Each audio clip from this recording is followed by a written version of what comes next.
Okay, Richie, let's talk a little fall camp, and then if anybody else has any comments, questions, super chats, whatever, happy to try and answer those as well. But fall camp is upon us. What are we, 2 days in, 3 days in to fall camp at this point?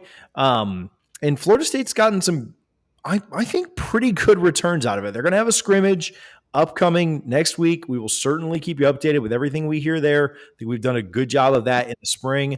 But I think that Florida State has done a great job of kind of building around some of the hype, building around some of the excitement. And the early returns in fall camp, which again, we're going to do a little segment on, but the first thing to remember is that it is 2 or 3 days and a couple of those without pads. But Richie, I think that I had somebody from Clemson message me the other day and say, haven't seen Florida State look like this since like 2014. Like just the way that the team looks. Like, did you see the pictures of Jared Verse? Have you seen the Trey Benson where he's like just standing there in the shorts and how yoked he looks? Like Florida State's strength and conditioning program is probably the biggest takeaway as we start fall camp and as we start to see some of these highlights, pictures, and videos coming out of Florida State right now. Yeah, built by storms, right? And to your point, they haven't gone full pads yet, so it's there's the hard to take away a ton from it, but they definitely look like a Division One college football team. There were 2 or 3 years in the past 5 years or so where they got off the bus, and you're like, man, is this a Division One football team? Because they look like they belong in the FCS or something. It was embarrassing, honestly. Now you have guys like, even seeing the newcomers, Keon Coleman, Braden Fisk, what those guys look like. This team is just built different. And to your point, TJ, the guys that have been in the system, shout out Coach Storms, because this strength program is no joke right now. Shout out the nutrition staff. I think, they're going to look like they belong on the field. Maybe not with a Georgia 100%, but basically anybody else in the country. You're not going to see them line up on the field and say, oh, man, this could be rough, which we've seen several times in the past 5 years or so. Yeah, and to your point, I mean, even Georgia, I think the biggest difference between us and Georgia right now is, besides us having a better quarterback, and a better coach. No, I'm just kidding. All right, Kirby fans. All right. Biggest difference is the depth, right? I think Florida State, 1 through 11 on both sides of the ball, I like us just as much as Georgia, right? I think they're very comparable. Georgia's probably a little bit better, but I think we could hold our own. I think the depth is where you get into it. So if you stay healthy and you get into, week 16 of the season, I think you're in, pretty good shape. If you go into that game not healthy, or you go into a playoff game or a matchup, even against Clemson, in the ACC championship, and you're not healthy, I think that's where Florida State would struggle. And what they're doing right now at the recruiting ranks and everywhere else, that is going to build the depth. That takes time. You're not just going to flip a roster of 85 people and have Georgia type depth. I mean, nobody in the country has Georgia type depth, maybe Alabama, but I think that's the next step, right? I think 1 through 40 are probably pretty similar with Florida State and Georgia. I think that 40 through 85 are where Georgia, has a whole nother roster. Georgia's 40 through 85 could probably win the SEC East this year. Actually, yeah, they definitely could, looking at, who's over there. So, okay, a couple of news and notes that I've gotten from practice. It is early. Fabien Lovett is there. I know there was the video of him in a boot and just kind of the concern around that when Tatum Bethune broke the rock. I'm hearing that Fabo is very limited at practice right now. In fact, not doing anything is maybe the better way to say it. He does walk into practice. People give videos of him walking in. I know that a lot of the beat that's there at practice can't really report this, but Fabo's not taking any reps. He's not really doing anything. I was told, the stretches that you see the guys do where they, push their leg all the way up and they touch their toe out at their face. Like he can't do that right now. The expectation, though, what I'm told, is that Fabo will be ready to go by LSU.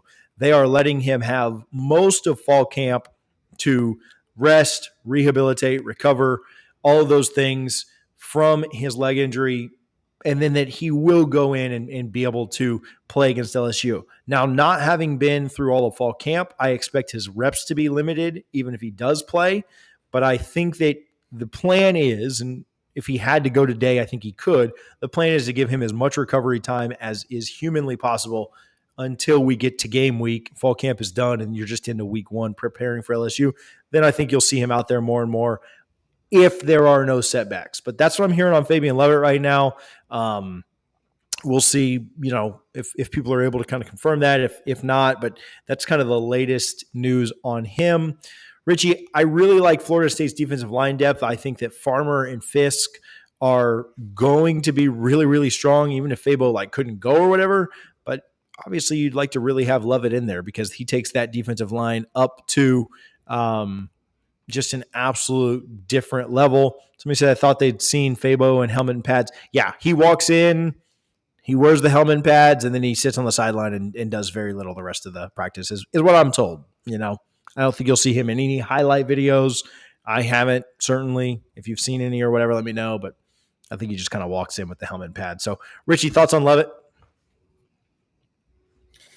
Yeah, I mean, it's a kind of a luxury. You'd like him to be getting reps just as far as being in game shape against LSU, but the luxury of having all these defensive linemen, still fingers crossed on that waiver. We'll see what happens, But if that goes through, watch out.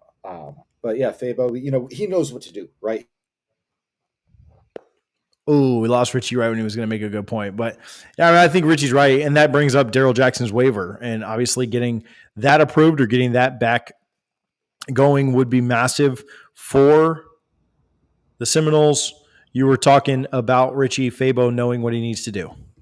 Yeah, again, a seasoned college vet, so him missing practice isn't a big deal. I'm more concerned about the conditioning than I am any reps he's missing because we know what he's capable of doing. So that's the biggest deal for me. And you obviously would love to have him for LSU. Even if you only have him for 20 snaps, that's still a huge bonus. Yeah, no, I agree. And you think about how you could strategically use those snaps and the depth that you have at defensive line right now. Anyway, prayers up because I really want Fabo back, and so I need him to be back and ready to go for that week 1 game against LSU. I'm hearing really good things around Ashland Barker, the transfer JUCO kid. I know that safety depth is something that is concerned a lot of fans. I think that you feel pretty good about Dent and Brown. But then I think, you really want there to be that third level of, somebody in case one of those guys goes down or just one of those guys needs a break or, in the middle of the game. I don't expect those guys to play every single play. I'm hearing some good things. I don't know that he's the most put together. I think it's going to take him some time to really kind of mold in that role, but he's incredibly physical. He's a massive kid. His size and length and just agility and playmaking abilities are really, really good. He's very naturally gifted. And I don't think, we talked a ton about Pat Surtain earlier, I don't think there's a better coach in the country to develop him right now. I think that Florida State's kind of got a luxury with that. But him being back there on that back end and kind of shoring up that secondary in a depth role, not being counted on as much. I think that's really, really big. I think that, you kind of like Shaheem Brown, right? Like Shaheem Brown last year didn't have to take on a full responsibility. He was able to come in and kind of make plays in spots because you trusted what you had in Dent and Robinson. And I think Barker could potentially do some of those things this year. Guy that when he gets in, is he able to make the most of his plays? He's incredibly talented. He's incredibly gifted as far as his athleticism goes. And if he can kind of get in and make some of those right plays, do some of those right things, he has flashed. He's certainly done some nice things early. Again, it is very early, but athleticism kind of always translates. So I'm hearing good things on Barker as well. And Richie, we've talked about how good the secondary is. I'll tell you this, and then I'll kind of get your thoughts all the way on the secondary. But I'm hearing that Cypress still probably isn't your starter as of today. Now, that's a good problem to have, in my opinion. And I think that I would still project him to be the starter once we get to week 1 LSU game. But I think that the development of Green and Jarian Jones has been off the charts from where they were a couple of years ago until where they are now is super impressive. And again, that's why I think the secondary could be top 10, top 20-ish in the country this year. Yeah, I think Renardo's the guy that, he has the spot locked down, right? He's probably your best corner as far as pro potential right now. Cypress, I do expect him to start for LSU. To your point, he's not there right now. He's not running with the ones, but that's all credit to Jerry and Jones, because he's a guy that people have kind of slept on a little bit, and he's just quietly gone about, done his business, and done a great job with Barker. That's a huge deal because, like you said, we need depth in at the safety position. You like Brown, you like Dent, but what do you have behind him, right? Because what happens if one of them rolls an ankle in the first quarter at Clemson? You need someone who can come in and just be reliable. You don't need a Mm-hmm. game changer back there. So I like where the secondary's at. You'd like to see someone else emerge. But the good thing with Florida State, you have several guys that are, playing corner right now that maybe aren't getting the reps they want that could potentially make that move to safety. You have a lot of athletes in the secondary. So I think Florida State's in a good position. And I trust Coach Sertan and Adam Fuller to get it figured out. It's going to be a fun fall camp. I'm excited that the pads come on this week and we can see some real football because to this point, it's nice. It's exciting. Football's back. But I do want to see, it's, Bobby Bowden used to say everyone was a PlayStation All American in shorts and in a shirt. So now we'll separate the men from the boys starting this week and see how that goes. Richie, did you see P Dub's son get a walk on spot? I How did. cool was that? I talked about it a little bit on the live on Friday. We'll talk about this as well. How much do I have to donate for a Richie football minute? I don't know. We'll just give the whole thing to Richie. Let's say $10 a week. A football minute is I like that. Yeah, I don't know if we're doing any basketball minutes this year. That fell off. We'll see how they start. But P Dub's son out there getting a spot as a walk on. Pretty cool. Obviously, P Dub just being again,